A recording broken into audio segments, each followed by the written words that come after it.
What is going on, everybody? Welcome to another episode of Off the Couch Boxing. I am, of course, your host, the one and only Reckless Rexx Ruger. That, of course, is the one and only Alexis Arguello Puppet. We are back with an amazing episode, another banger. But then again, folks, when aren't they bangers? You know what to expect here. Y'all know how we get down. The most amazing and real boxing conversations anywhere on planet Earth. Legends, luminaries, world champions, and fighters on the come up. All coming here to chop it up with your boy, Reckless Rexx. Today is no different. Got my man coming in here, and he's about to make his pro debut, which is very exciting. About to make his pro debut on the same card as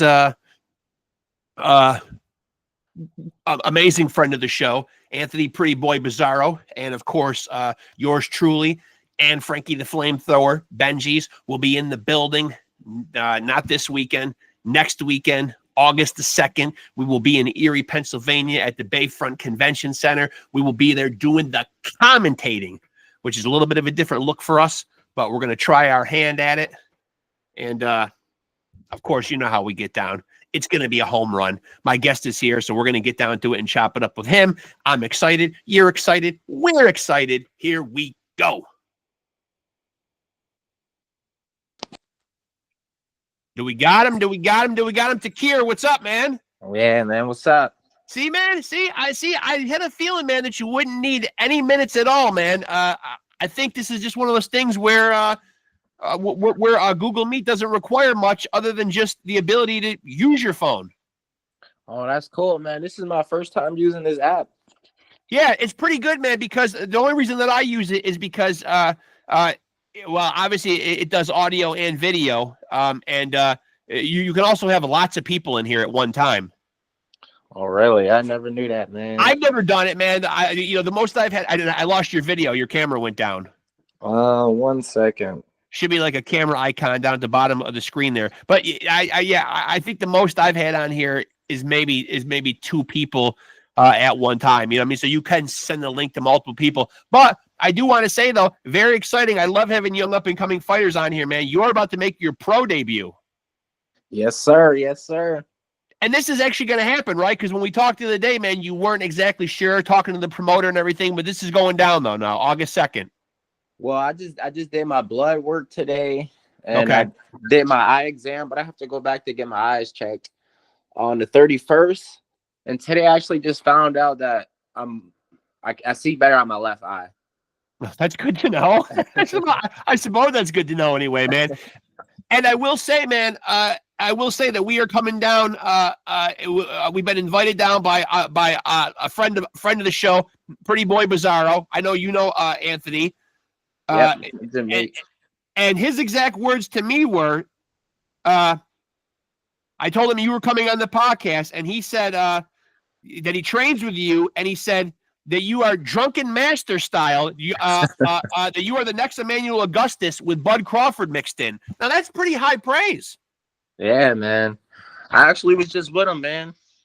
Yeah, he's been on the podcast about 4 or 5 times, man. And our relationship happened pretty organically because my son used to co-host with me, and then it got a little tough for him to do it because he's got a family of small kids and everything. So it got hard for him to come on and do the interviews.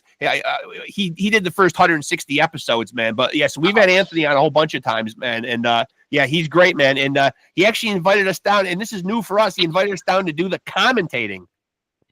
Oh, so it's going to be you and your son. Yeah. Which we are going to be doing the MMA fights too, which thankfully my son knows a little bit more about than I do. I'm more of a boxing guy, man. But I mean, I guess we'll wing it. Okay, that's pretty cool, man. I'm actually looking to get my first knockout. I had 20 amateurs fights, and within those 20 fights, I'm a 2-time state champion, and I won Golden Gloves 3 times. But is that a fair? Now, is that a fair assessment? Because there are not a lot of guys who fight, as Anthony put it, the drunken master style. I mean, I think boxing fans who watch this will certainly remember Emmanuel Augustus, man, because he is going to stand out to people because he did do things that most ordinary fighters did not do in the ring. Now, when Anthony says you fight in this style, is it deliberate? Is it just the style that you've known? Have you studied Emmanuel Augustus? I feel like for a fighter, the best thing they can do is beat themselves in the ring. So, like if you're trying to copy somebody else, you have to think in the ring. And sometimes in a fight, you can't think. So everything I do in a ring is organic. I don't try to copy nobody's style. Okay. So this kind of just is like the way that you express yourself in the ring. Yeah. Now, why do you think you happened upon like this style? Does it just you climb through those ropes and this just feels like it feels natural to you? I just feel like a lot of boxing, people doing the same things, up and down, ordinary, straight, hold the phone, high guard. So like, if you want to stand out, if you want to be different, if you want to win and get to the higher level, I feel like you need to be different. Yeah. And so how did you get into boxing? What age did you get into the sport? I actually ain't been in the game too long. I got in when I was 21, I'm 25 now. And it was actually just me and my friend, we would watch the UFC fights and, he was like, you could do this. And then, I was like, yeah, I could do this. And we started sparring in my backyard and then we went to Drew and it was just since then. And so how did you make the decision since you said you were watching UFC? Were both options in front of you, boxing and MMA? Yes, but I don't want to get elbowed. Yeah, I don't blame you. No elbows, man. Or those or those leg kicks. Those don't look fun either. Oh man. But outside of the gym, I actually train leg kicks. Okay. Yeah, okay. Just for anything, just for fun. Combat sports I'm so happy it exists. And so what is your preparation like? This being your first pro fight, man, are you somebody that will watch? Is there anything to watch on your opponent? Because from what I'm seeing on BoxRec, it looks like he doesn't have a lot of fights. Or is he making his debut as well? Yeah, he's actually making his debut as well. So someone's always really going to go. Someone's going to start with an L right off the rip. Right off the bat. It ain't going to be me, man.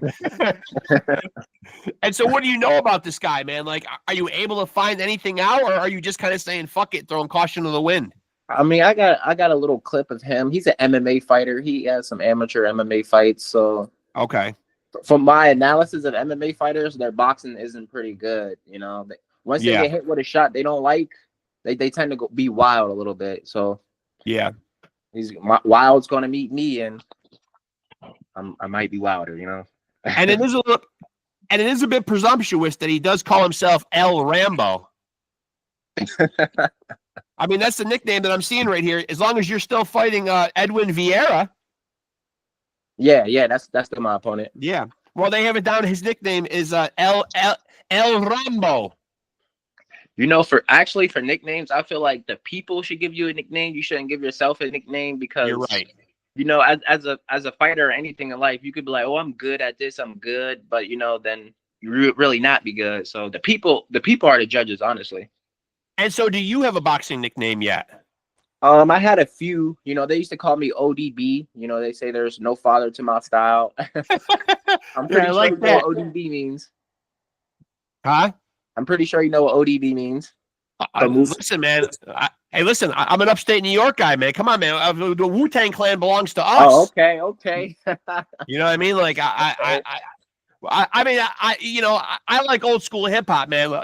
My son who will be down at the fights with me, he's a much bigger hip hop head. I'm probably more of a metal head. I do two separate podcasts. I do the boxing one, then I do a music related one. And I will say that most of the guests on there are usually from the rock and metal world. But I mean, I've had a couple of hip hop guys on there, but more like underground stuff. But I mean, come on, man. Wu-Tang Clan is universal. Most definitely. Although I do feel like that if you go on to achieve great things, man, and somebody needs to play you in a movie, though, I could see Andre 3000 pulling it off too, though. Why you say that? I'm just saying, man, you got a very Andre 3000 look, at least what I'm seeing right now. It's the hair, man. People, the cats from Florida, people say I got the hairstyle they got going on here. Yeah. And so what's it like training with Bizarro, man? Like what kind of stuff have you learned from him? Because he's obviously got some fights under his belt now, man. Like, how closely do you train with him? Man, I don't learn so much from him. You know, him to be corner a couple of my fights, him just Yeah. teaching me, the small subtle things, because that's what really matters in this game. The Yeah. small subtle things, the business part. It's like it's really a lot. He told me to keep my hands up. I like to fight with my hands down, like literally down to my waist. He said keep them hands up. You get hit with shots. It's really simple stuff that matters, and that's what you should be working on. Is that simple stuff. And what do you feel like your best assets are? I mean, you know what I mean, like without giving away like your game plan, you know what I mean, like what do you feel like are the things that you do best? My eyes and my defense. Yeah. Yeah. So like what would you typify, like if someone were to say because you don't have a pro record yet, if someone were to say how would you typify your style? Like obviously there's guys that are boxer punchers, there's guys like Shakur Stevenson who are like tacticians, there's knockout artists, there's all these different kinds of what would you say that your style is? Just like I said, is ODB is literally, you can't literally classify my style, but from my point of view and a couple others, I would say a brawler. Okay. We're showmen at the end of the day. You don't want to just be boring. You want to put a show, have the crowd screaming your name. I'm here to put on the show. And so did you grow up watching a lot of combat sports? Actually I haven't. I was more of a person who wanted to be in the military. Okay. My grandpa was a Marine. So, but actually I was about 12 years old. I watched this movie. I can't remember the name. It was this guy. He was in the Navy and he was a boxer in the Navy. And then something clicked in me right there. And I didn't notice that until now, obviously. Okay. And so along your amateur journey, talk a little bit about your amateur background. My first fights ever that I did 3 years ago, 2022 March, Golden Gloves. I fought a kid who was taller than me, longer than me. He had he was making his debut just as me. He was long. All he had was a good jab. That was the first fight I ever fought, and my hands were down. And you don't understand it until you get in that first fight. My hands were down. I was just I'm wide with shots, all the shots. It's been incredible, really. Boxing really changed my life. Inside, outside, and I wouldn't change it for nothing in the world. But I'm happy what this did for me. I like fighting. I don't know. That's all I can say, really. Yeah. And so obviously making your pro debut, I think most fighters would say, although you seem pretty relaxed, like a week and some change away from it. How do you feel? Obviously you put together all the physical work, have the physical tools, but mentally, how do you feel? Are there any nerves? Are you dealing with any of that kind of stuff right now? I'm the type of person, the nerves don't hit me to the day of, Yeah.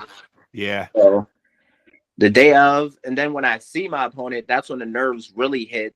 And then about time is getting the ring. I'm nervous. I really like to get hit first. Okay. So once I feel the power and the speed, I'm like, oh, okay, he's not there. Okay. And I go from there, really.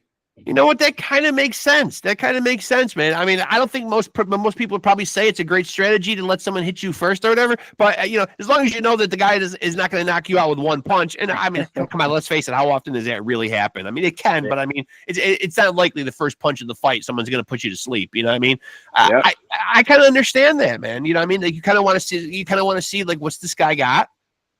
Definitely. And so, so we plan on getting down there, kind of on the early side on Friday, man, because we want to, I've talked to Anthony about getting some footage, you know what I mean? Get some stuff like the day before the fight. He's taking us out to the boxing themed restaurant that his family owns or whatever. We plan on coming to the weigh-ins, all that stuff, man. We want to be involved and come down and see as much of it as possible, man. So we're looking forward to it. Yeah. Have you ever been to Erie before? I had a friend that lived there, man, but it's been like years though, man. But Anthony said that the convention center is really nice. They usually pull in a nice crowd. I mean, he said they usually put on pretty good events there. They definitely do. But if you were here, the Bizarros are very, very well known and respected family around here. They're everything. Yeah. Oh, yeah. I mean, they have a YouTube documentary, man. Like Bizarro. I mean, just that family has been steeped in boxing for a long time. Yes. All of his uncles fought. I mean, he's got a pretty rich history of boxing in his family. So if it wouldn't have been boxing, what career path could you have ventured down? I don't know. I really don't know. But right now, at this point in my life, I'm looking more into construction or something. I want to be able to do things with my hands, and I'm looking for boxing. I really want boxing. Get the money to the point where I can own my own farm and farm animals and things like that. Just everything. I want to grow my own vegetables. If you know anything about the food in the U.S., then you understand why. Yeah. Oh yeah. Yeah. It's a scary thing out there, man. I mean, a lot of the shit that we're putting in our bodies. Definitely. It's terrifying. And so, what would you typify like your diet? So, like, you sound like somebody that sounds like you eat pretty health conscious. Well, I would say I eat health conscious. I like to get everything. Most of the things I get, it has to be organic. I don't like to eat sweets or sugar stuff anymore. Yeah. I shop at Whole Foods. You know what Whole Foods is? Oh, of course. Sure. Yeah, I like to go to Whole Foods. I get the meat from Whole Foods. Most of the things that I can afford is from Whole Foods. I let simple things slip up, like ketchup and mustard and things like that. Yeah. Eating organic it's a pretty pricey life, but. And now, have you flirted with the idea of a no meat diet? Actually, I was pescatarian. I mean, I ate fish, but I was pescatarian for about 9 months. Yeah, I've wrestled with it for a while too, man. And I really, really, really, as I get older now, I mean, I'm 52 years old, but I'm starting to look at meat and kind of be disgusted. Mm-hmm. I don't know why, man, but this just kind of hit me here in the last 6 months, man. Like, we're like, if I bite into a burger or something, a lot of times I'm actually getting like a bite or two in, and I'm physically, I'm kind of disgusted. Yeah, I'm not gonna lie. I've been the same way, especially. I don't know why. I mean, I've been a meat eater my whole life, man, and this is never anything that really fazed me. But I got to admit, man, as I've gotten older, I don't know, some kind of a switch clicked, and I'm repulsed. You know what else has really been repulsing me too? Eggs. Oh yes, me too. I don't like them scrambled. Now I just look at them and I just think, God, these things are disgusting.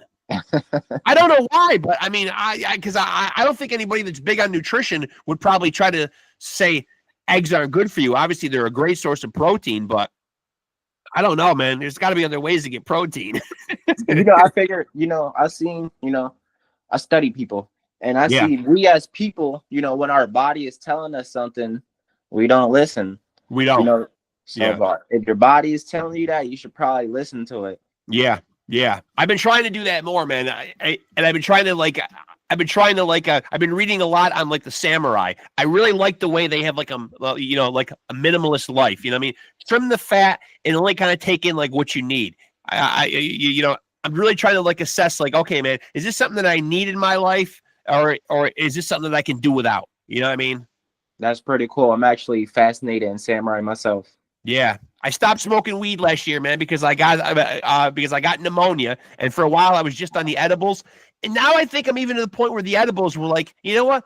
I'm not doing them every day, but I'll eat a couple, and then what happens? First of all, I get lazy and I don't want to exercise, and then I start eating, bad. Because for people that don't know, the edibles, even though you're not smoking, they still present the same effects that would be if you were smoking. You still get the munchies, you still get lazy, you still get tired. Definitely. And me, most of my fight career, I've been an undisciplined fighter, Yeah. And I used to smoke weed. I lost last year at the finals going to nationals. And I told myself I lost because I was tired and my heart wasn't in it. Right. And, smoking weed is it's difficult. People won't say how difficult it is to stop, but that was one of the most hardest things I ever had to do in life, to stop smoking weed. And I think the reason is it's not like a crack or a heroin where it physically gets its hooks in you, but you do tend to look at it as something that helps you unwind and something that you enjoy. It's more of a psychological addiction for sure, but you kind of tell yourself oh, this will be nice. I can unwind. I can relax a little bit. I need this. I deserve this. You know what I mean? And then you start 100%. kidding yourself. 100%. I totally understand what you're saying. You know, I kind of get that way, but but then I start kicking myself, man, because I get complacent, and then I go in there and I start like, I plop into bed, summertime, the air conditioning. Suddenly, I'm just sitting there, I'm zoning out, and I'm doing nothing productive on it. Scrolling mindlessly through my phone. I'm not doing any of the shit that I want to do. Like I enjoy writing. I'm trying to work on a story or a book right now, and then suddenly, I don't pick up the notebook. I'm always working my phone because I'm always cultivating interviews because, like I said, I'm doing 2 separate podcasts. So I've always got a string of messages in my messenger, either with boxers or with musicians. So I'm always setting shit up or whatever, man. So I'm kind of always on the clock doing that. But the other stuff just falls to the wayside, man. And it's just laziness. That is so true. I could just remember days where I was too comfortable from being high and just, now I got to make up an excuse and tell the coach I can't come to training, Right. Yeah, I know. It's complacency. Complacency is, it's pretty much just a nicer way to say fucking lazy. It is, Yeah, we got too many things. I mean, the same thing in this English dictionary. Yeah. And technology is very dangerous, man. You know what I mean? Like, I mean, it certainly is helping us a lot as a society, and it certainly progressed us. You know what I mean? Like, as humans, there's a huge upside to it, man. But there's a very dangerous downside to it, man, where you can really get pulled in, and suddenly, man, you are enslaved. Now you just see people, man, walking along the streets. They can't pull their faces out of those phones. My gosh. About actually a couple of weeks ago, I seen someone in their phone, and then they almost got hit by a car on a busy road, and they got mad at the car for that. I'm like, what? Yeah, do you not see what you were doing? Yeah, and it's and I think it's killed conversation too, because like I'll go into a Barnes and Noble and I'll see like 6, 7 people, young people, college age people, all sitting around in the cafe, and no one's talking. Everybody's in their individual phones. You know what I mean? I mean, people just don't interact the way they used to. Yeah, my life is transforming so much, and it's just because of things that I see. Like, I notice, like, when I'm walking, people will go on the other side of the street just to walk the same path they're taking. Like, this technology is doing something to us that we can't see yet, and we probably won't be able to see to the next couple of years till we see how much we changed because of it. Yeah. I mean, it's like I'm reading about these samurais, and I'm reading about a guy like Musashi. You know what I mean? Just traveling around the world with a fucking sword. That's it. Just a goddamn sword, a sword and some shit in the bag. You know what I mean? Some food, some tea, some basic shit. You know what I mean? And you just keeping it simple, Yeah, you got to be disciplined and not have a phone and to do that, man. I swear. I know. And you know what, man? It kind of is one of those things where, it's easy to talk, but it's hard to walk because, I mean, come on, are any of us really going to go chuck our fucking phones out in this day and age? Yeah, no. Right? I mean, it's like now you panic more when you can't find your phone. Used to be your purse or your wallet if you're a guy, you know what I mean? But now it's your phone. Everything's in the goddamn thing, you know what I mean? You're checking your mail, you're paying your bills, you're communicating with people. Every phone number that you know is in there. I mean, it's your whole life. It basically is taking the place of a wallet. Yeah, and the phone took the job of so many things. We don't have a watch no more. Alarm clock. God damn. You're right. I mean, that's my alarm clock too. That's how I get up for work in the morning. I mean, it's crazy, man. So have there been boxers? I know you got into the game late, man. But are there any boxers at all that you've looked up to? I know you said you want to carve out your own path, and you don't want to do too much emulating of anybody. But are there guys that you've watched and studied on any level? Actually, this probably sounds pretty generic, but Floyd Mayweather. Yeah, no, I hear that a lot on here, though, man. And it's not a wrong answer, man. Yeah, I mean, he's a good guy to study. Only because, he pulled off a lot of great shit in the ring, but he also, he got out with his faculties and made tons of money, man. So he was smart in and out of the ring, savvy. Yes. A savvy businessman. Floyd Mayweather and Big George Foreman. Yeah, rest in peace. Yeah, rest in peace, man. Yeah, Big George. But one thing about these boxers who like Floyd, they like Floyd, but you have to like his defense too. He does his crazy offense, but he can do all that because he didn't get hit too much times. So yeah. You're going to see, I swear, August 2nd. Everything falls through. You're going to see some defense, man. It's a style you probably never seen. I'm looking forward to it, man. And plus, Anthony was telling me that It was frustrating because there were some boxing matches that were actually falling through. Like, I think they wanted to, kind of be a little more neck and neck with the MMA stuff, have just as many or close to as many boxing matches as MMA. It looks like the card's getting a little top heavy with the MMA, but it is what it is. I mean, yeah. At the end of the day, boxing is gaining its popularity again. For a while it's falling off, but people, like him or love him, Jake Paul is bringing a lot of fans back to boxing. Yeah, I usually check people's temperature on that when I have him on here, man, and kind of get people's feelings on him, man. So you're a fan of what he's doing for the sport. What he's doing, yeah, because he's a real showman. He might pay people to lose, but he's a showman. That's he's doing the thing, business. Now, what about Turkey Al Sheikh, man? You like what he's doing for boxing? Everybody's putting a little dab into boxing. I respect if you help in the sport. I respect what you're doing. Thank you. Put more money into this. I want the money.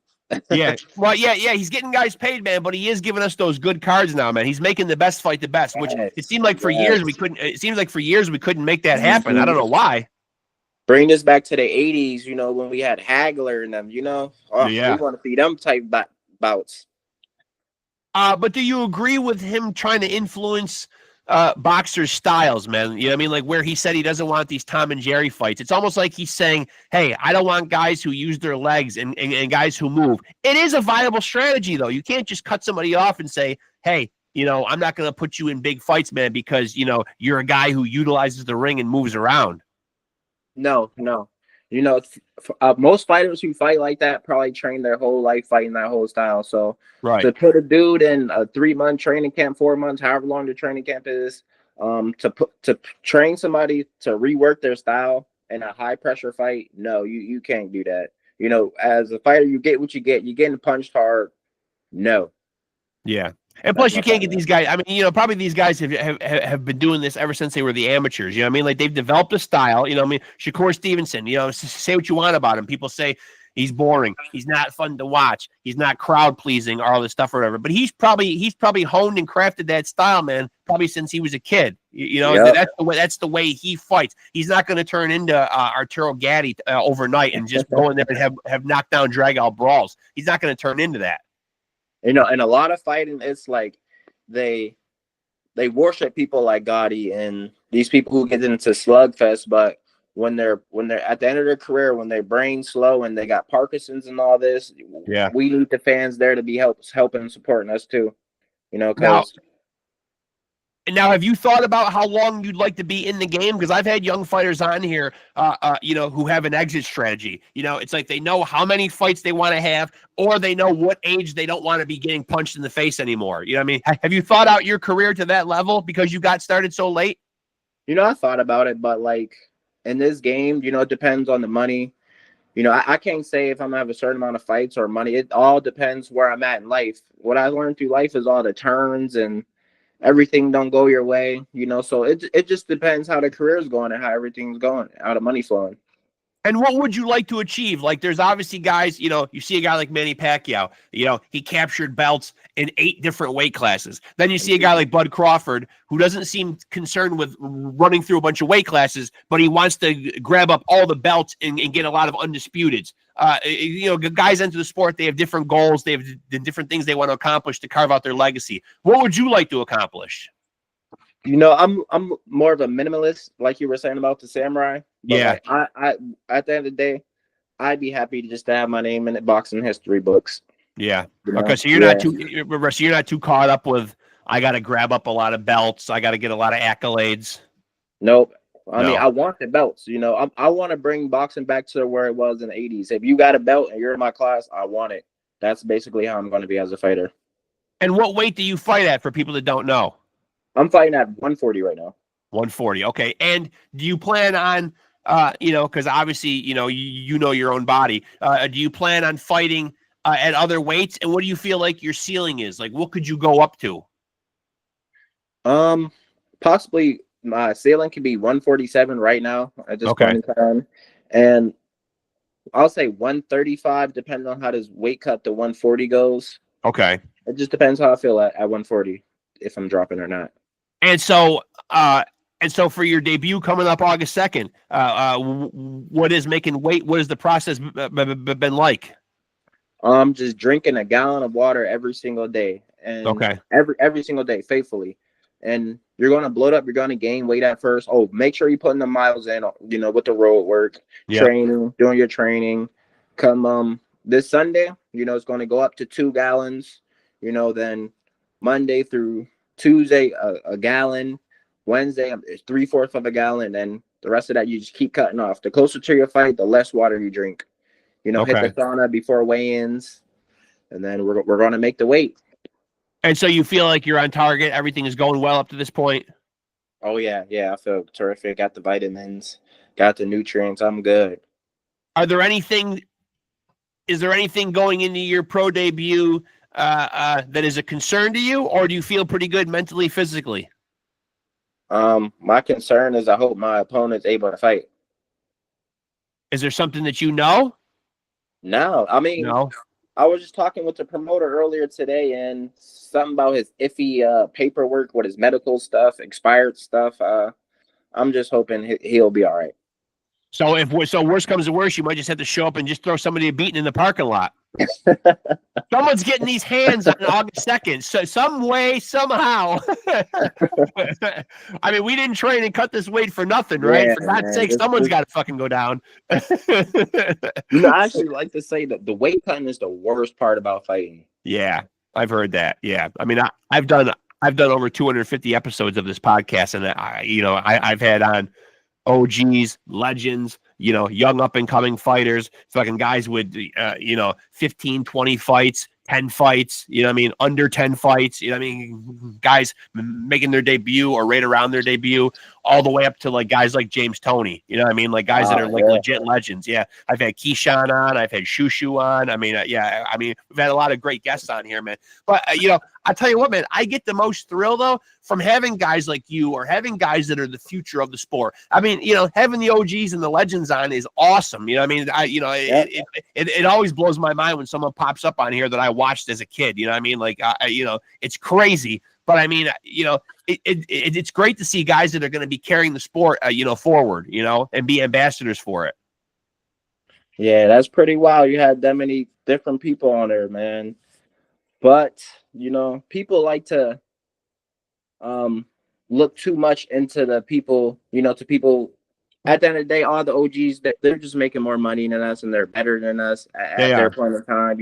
Yeah. But you can learn so much from them. That's why I care for them and what they did, because you can learn, and boxing really teaches you I'm trying to say this. Boxing really teaches you things inside the ring and outside the ring. And if it just depends how you are as a person, how you take in the lessons, because really life is just point of view. Everybody looks at things differently.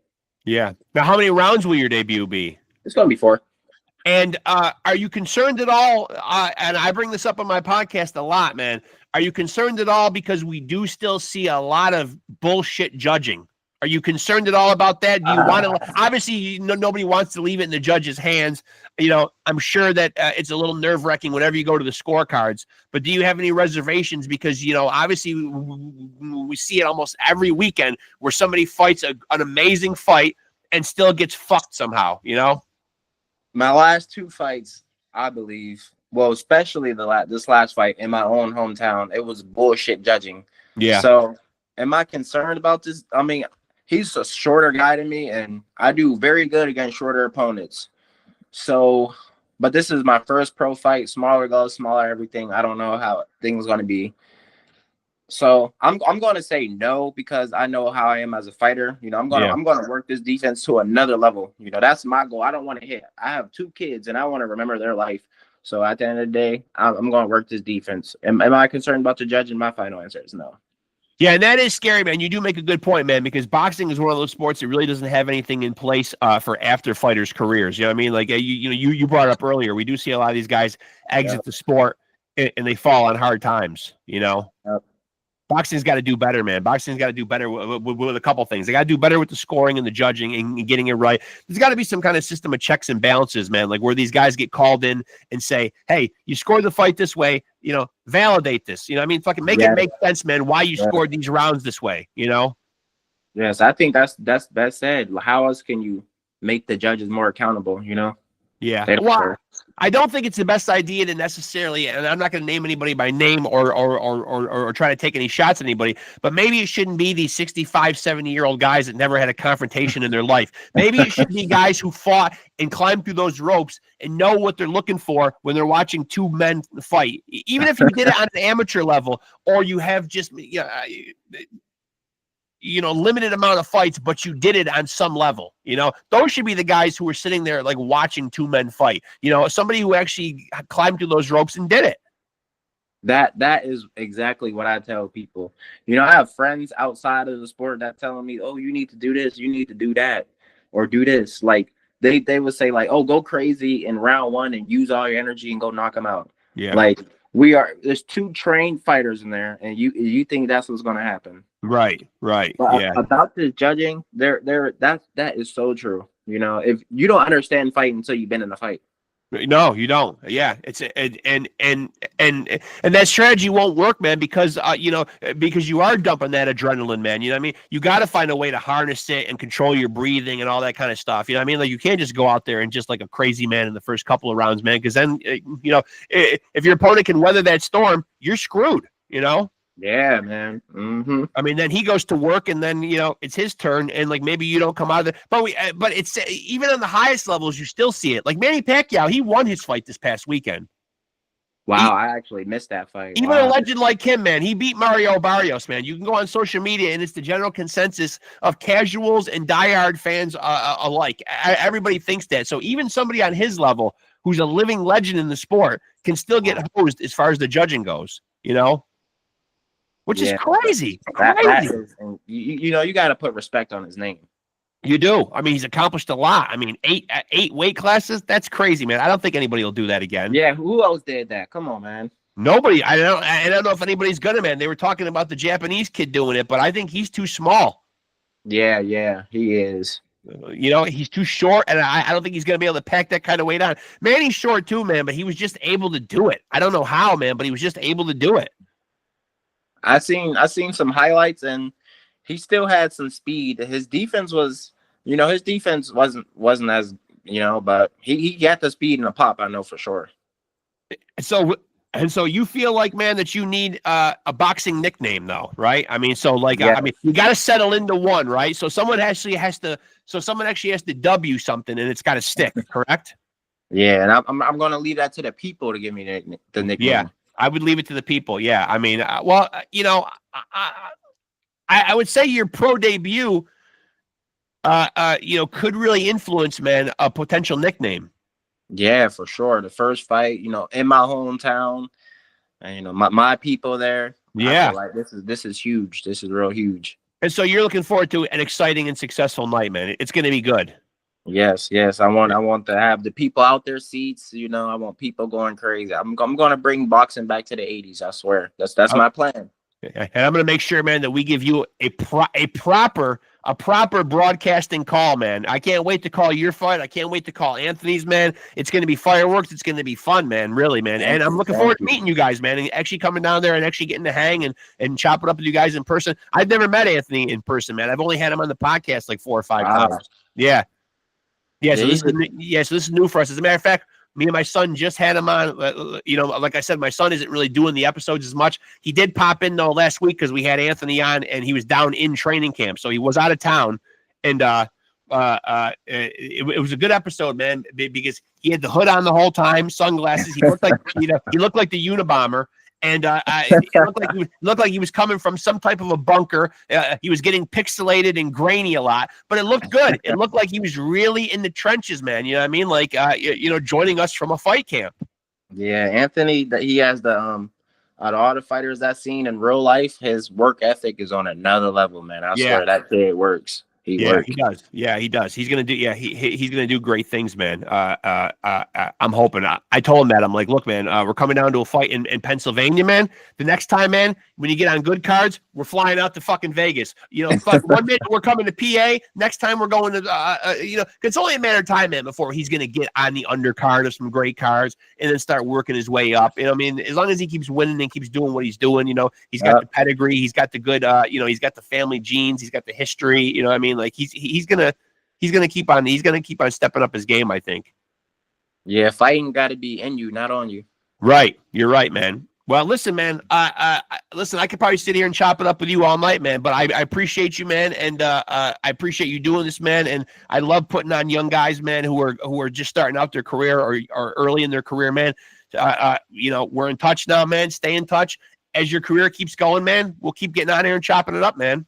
All right. I appreciate you for having me. Thank you. Yeah, I appreciate it, man. And if I don't talk to you between now and then, I'll see you. We'll be in town August 1st, man, the day before the fights, man. So I'm sure we'll catch up and we'll see each other.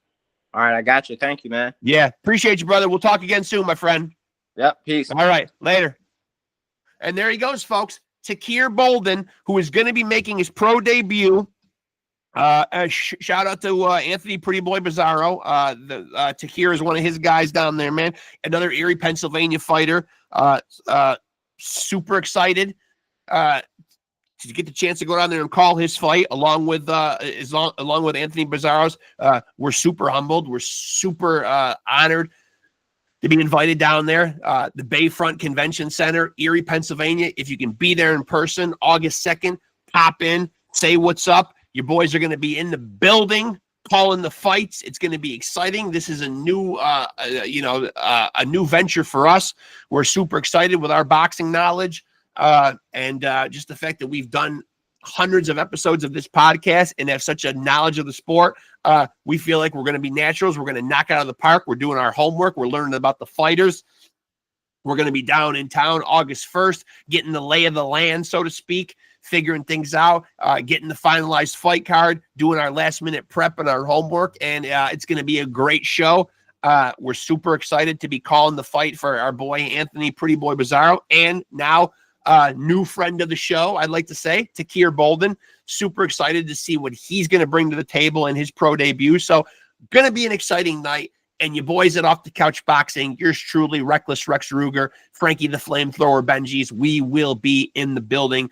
If you're there in person, stop over and chop it up with us and say hi. Not too much. We are there. We are there standing on business now. We are calling the fights. We take that shit seriously. But we will be in town, man. We will be doing our thing. Come over and say what's up. We are looking forward to it. So, and again, thank you to TAKIR Bolden. Really appreciate him coming on. Great to see a young man starting out his career, starting out on this journey, this voyage into the boxing world. And super excited for him. Wish him a lot of luck. Both him and Anthony Bizarro. Going to do their things. Going to show out August 2nd in Erie, Pennsylvania. Now I'll do my shameless promotion. Because you got to do it, folks. When you got a podcast, you got to be part podcast host, part pimp. Now, this is where I pimp out the podcast. Make sure to follow Off the Couch Boxing on Facebook. That's numero uno. The Facebook page is Off the Couch Boxing and Pod Scum. Both of my podcasts sharing the same Facebook page. Go on there. You'll get updates on new episodes when they're dropping and who will be on those episodes, along with any other big boxing news. If it's popping off in the fight game, I will have it up there. You will be informed. And entertained, hopefully, but definitely informed. And if you're here right now watching this episode, make sure to like, make sure to subscribe, make sure to hit the notification bell to stay tapped in. This is where you need to be for the most amazing and real boxing conversations anywhere on planet Earth. You all know how we get down. And that is why we are the undisputed, undefeated heavyweight champion of boxing podcast. Check our stats. Go check out the playlist. Go check out all the past episodes. We are north of 250 amazing episodes. Like I always say, there's something for everybody. I'm not just blowing smoke. Legends, luminaries, world champions, fighters on the rise, future champions. It's all there. There literally is something for everybody. And that truly is why we are the undisputed, undefeated heavyweight champion of boxing podcast. And the good news is you too can be a champion. And it's very simple. Just continue to stay tapped in to Off the Couch Boxing and continue to roll with the champs. Peace.